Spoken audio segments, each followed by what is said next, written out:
কাহিনী, কাহিনীর আজকাল। সাহিত্য ও নাটকের নির্বাচিত ও সম্পাদিত কিছু গল্প দিয়ে গাঁথা আমাদের আজকের নিবেদন রবীন্দ্রনাথ ঠাকুরের লেখা দেনা পাওনা।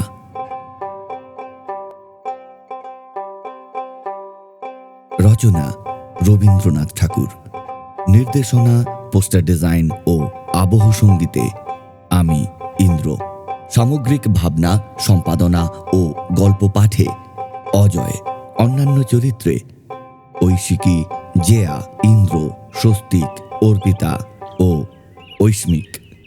শুরু হচ্ছে কাল কাহিনীর প্রথম নিবেদন রবীন্দ্রনাথ ঠাকুরের লেখা দেনা পাওনা। 5 ছেলের পর যখন এক কন্যা সন্তান জন্মালো, তখন বাপমায় আদর করে তার নাম রাখল নিরুপমা। এ গোষ্ঠীতে এমন শৌখিন নাম এর আগে কখনো শোনা যায়নি। প্রায় ঠাকুর দেবতার নামই প্রচলিত ছিল।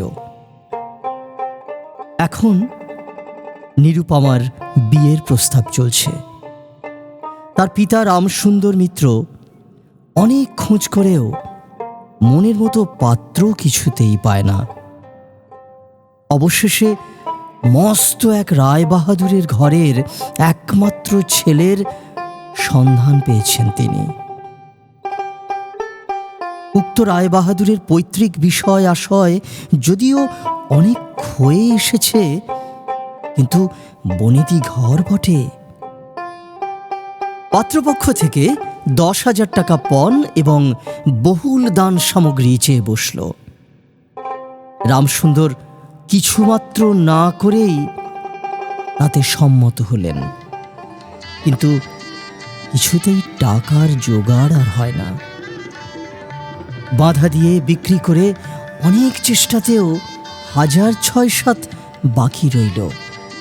এদিকে বিয়ের দিন এগিয়ে আসছে। অবশেষে বিয়ের দিন উপস্থিত হলো। নিতান্ত অতিরিক্ত সুদে একজন বাকি টাকাটা ধার দিতে স্বীকার করেছিল, কিন্তু সময়কালে সে উপস্থিত হলো না।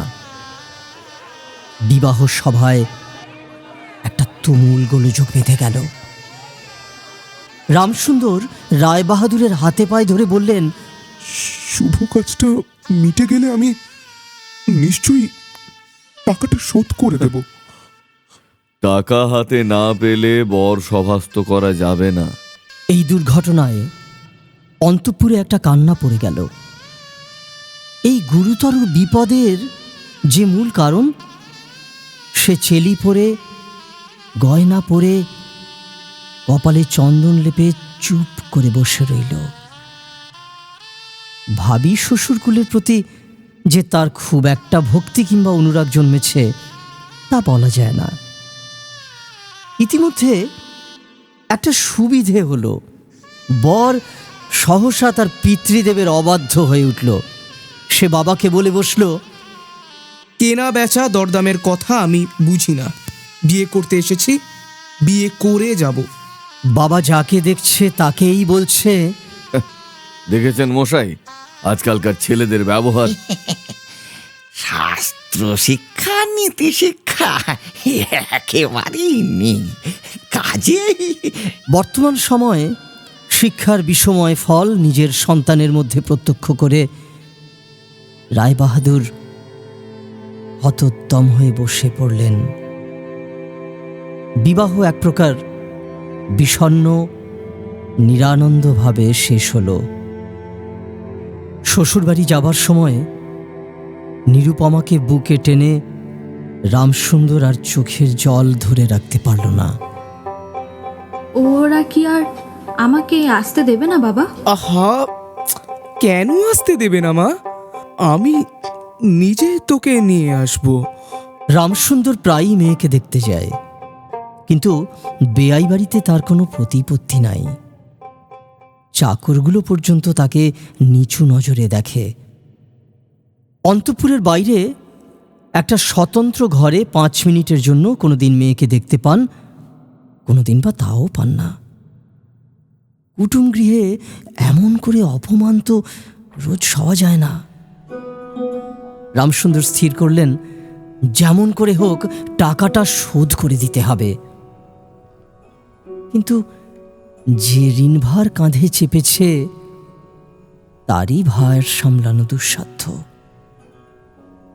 খরচপত্রের অত্যন্ত টানাটানি পড়েছে এবং পাওনাদারদের দৃষ্টিপথ এড়ানোর জন্য সর্বদাই নানারূপ হীন কৌশল অবলম্বন করতে হচ্ছে তাকে।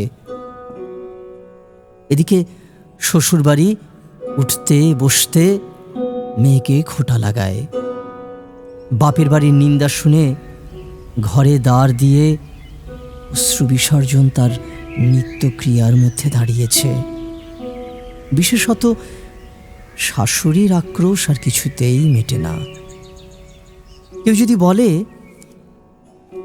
আহা কি শ্রী, বউয়ের মুখখানি দেখলে চোখ জুড়িয়ে যায়। শ্রী তো ভারী, যেমন ঘরের মেয়ে তেমনি শ্রী। এমনকি বউয়ের খাওয়া পড়ারও যত্ন হয় না।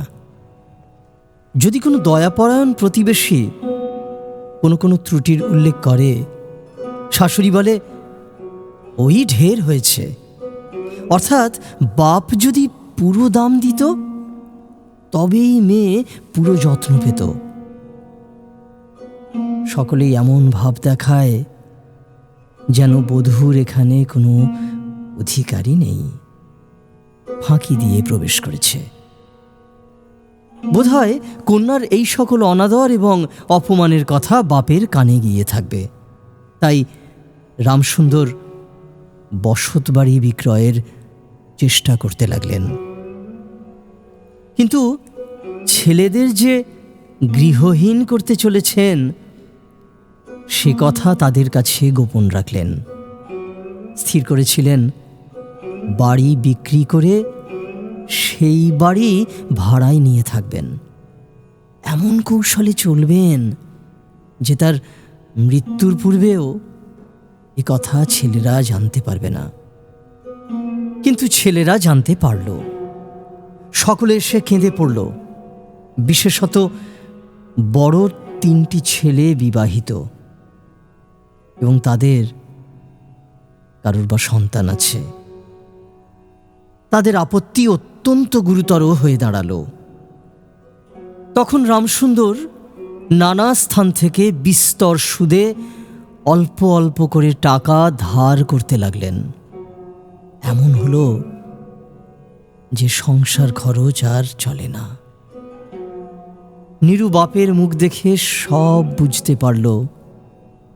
বৃদ্ধের পক্ষকে সে শুষ্ক মুখে দৈন্য আর দুশ্চিন্তা প্রকাশ হয়ে পড়ল। মেয়ের কাছে যখন বাপ অপরাধী তখন সে অপরাধের অনুতাপ কি আর গোপন রাখা যায়? রামসুন্দর যখন বেয়াই বাড়ির অনুমতিক্রমে ক্ষণকালের জন্য কন্যার সাথে সাক্ষাৎ করতেন তখন বাপের বুক যে কেমন করে ফাটে তা তার হাসি দেখলেই টের পাওয়া যেত। সেই ব্যথিত পিতৃহৃদয়কে সান্ত্বনা দেওয়ার উদ্দেশ্যে দিন কতক বাপের বাড়ি যাওয়ার জন্য নীরু অত্যন্ত অধীর হয়ে উঠেছে। বাপের ম্লান মুখ দেখে সে আর দূরে থাকতে পারে না। একদিন রামসুন্দরকে বলল তাকে কোনো রকমে একবার বাড়ি নিয়ে যেতে, কিন্তু তার কোনো জোর নাই।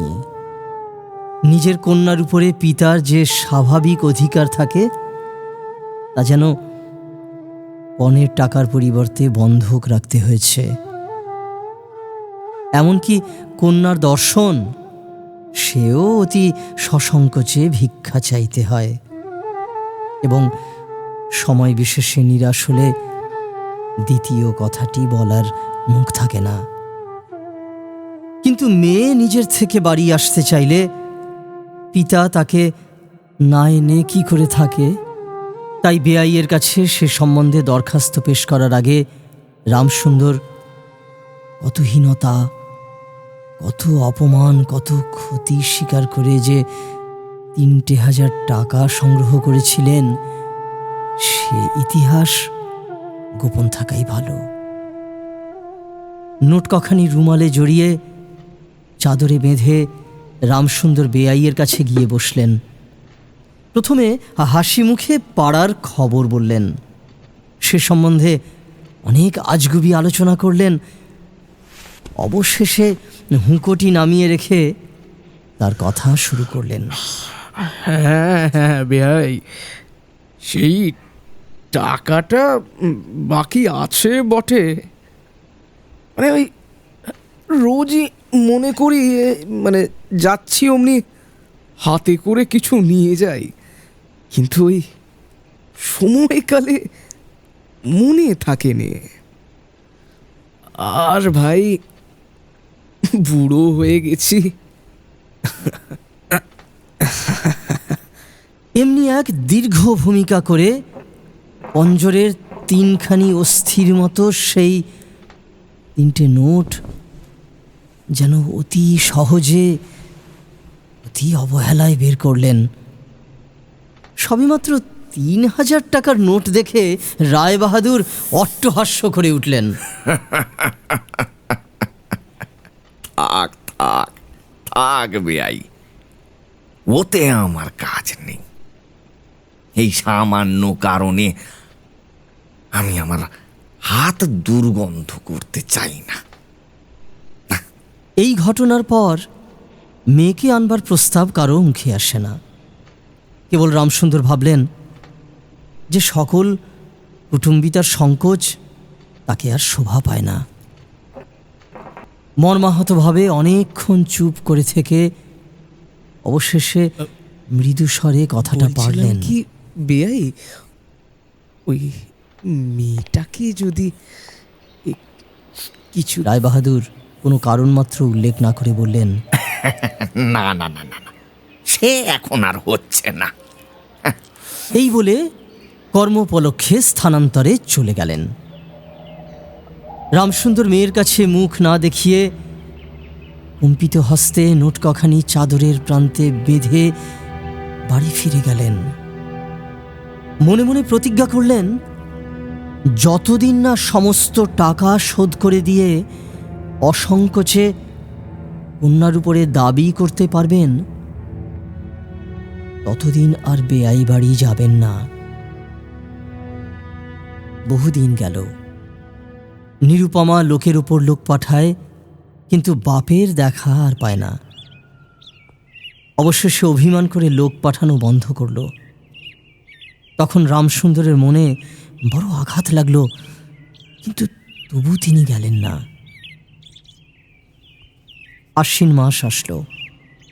রামসুন্দর বললেন, এবার পুজোর সময় মাকে আমি ঘরে আনবই,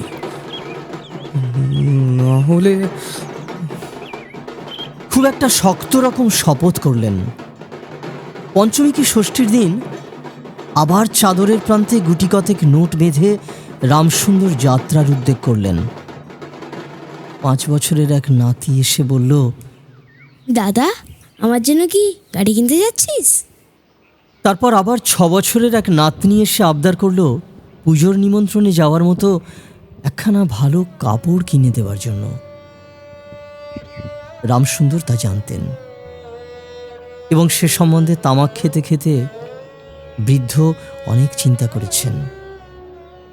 রায়বাহাদুরের বাড়িতে যখন পুজোর নিমন্ত্রণ হবে, তখন তার পুত্রবধূদের অতি যৎসামান্য অলঙ্কারে অনুগ্রহ পাত্র দরিদ্রের মতো যেতে হবে। এ কথা ভেবে অনেক দীর্ঘ নিঃশ্বাস ফেলেছেন, কিন্তু তাতে তার কপালে বার্ধক্য রেখা গভীরতর হওয়া ছাড়া আর কোনো ফল হয়নি। দৈন্যপীড়িত বাড়ির কান্নার ধ্বনি কানে নিয়ে বৃদ্ধ তার বেয়াই বাড়িতে প্রবেশ করলেন। দ্বাররক্ষী এবং ভৃত্যদের মুখের দিকে সে চকিত সলজ্জ দৃষ্টিপাত দূর হয়ে গেছে,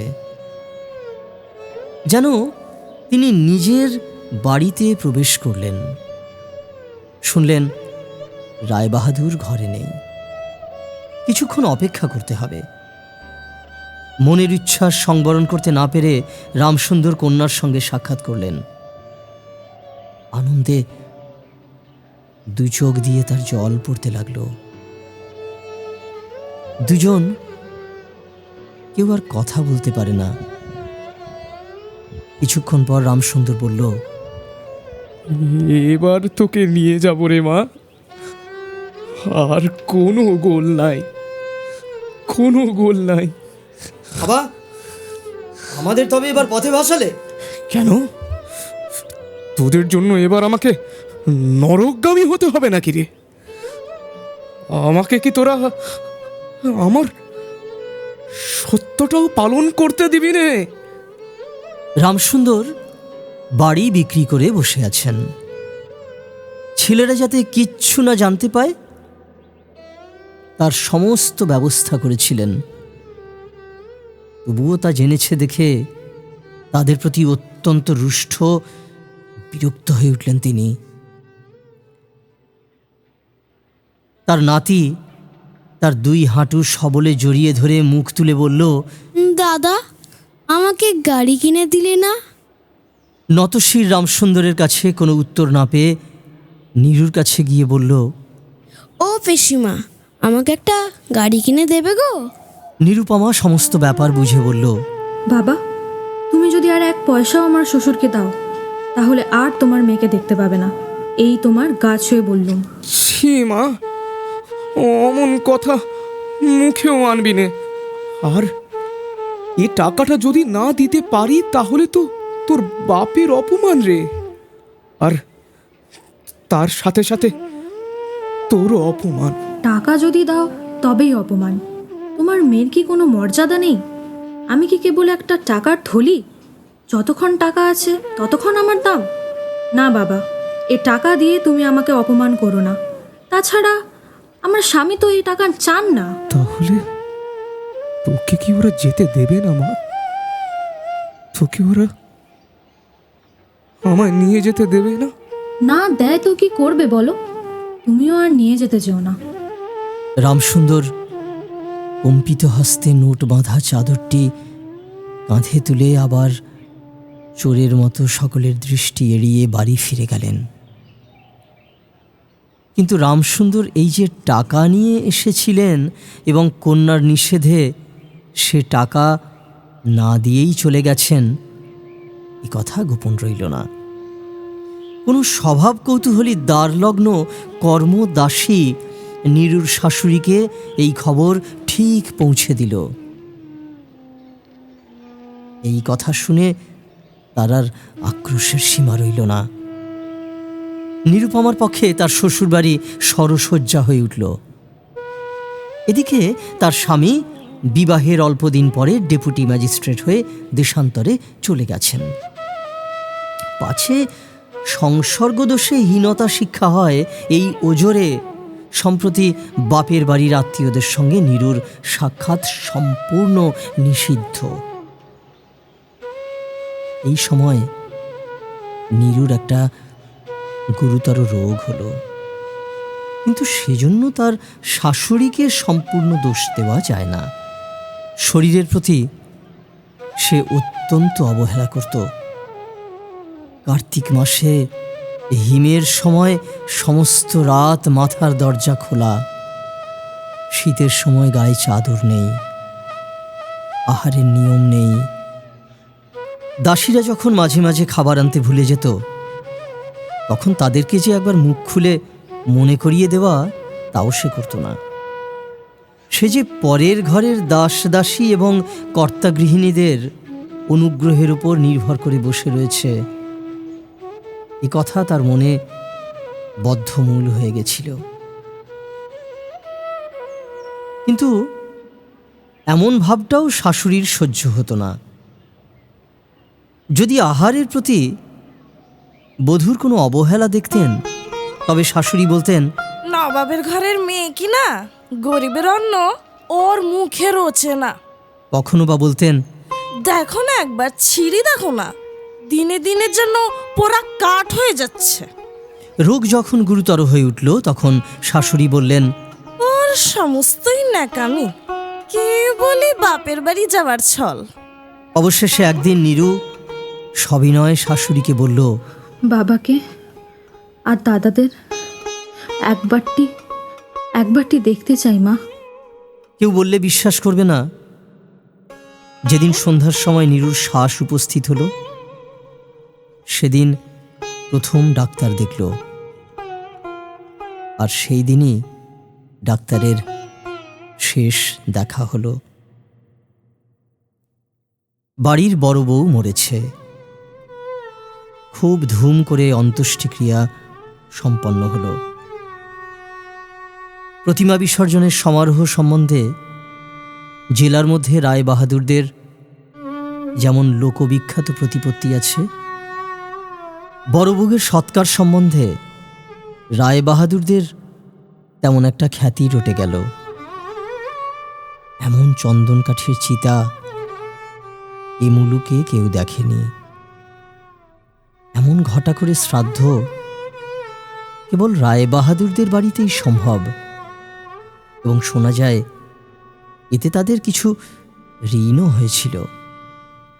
রামসুন্দরকে সান্ত্বনা দেওয়ার সময় তার মেয়ের কিভাবে মহা সমারোহে মৃত্যু হয়েছে সকলেই তার বর্ণনা দিল। এদিকে ডেপুটি ম্যাজিস্ট্রেটের চিঠি আসলো। আমি এখানে সমস্ত বন্দোবস্ত করে নিয়েছি, অতএব অবিলম্বে আমার স্ত্রীকে এখানে পাঠান। রায়বাহাদুরের মনীষী লিখলেন, বাবা, তোমার জন্য আরেকটি মেয়ের সম্বন্ধ করেছি, অতএব অবিলম্বে ছুটি নিয়ে এখানে এসো। এবারে 20,000 টাকা পণ আর হাতে হাতে আদায়।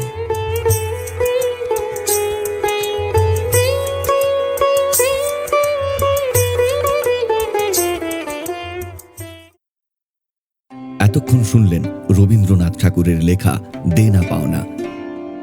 নির্বাচিত কিছু জনপ্রিয় গল্প শুনতে আমাদের চ্যানেলটি সাবস্ক্রাইব করুন।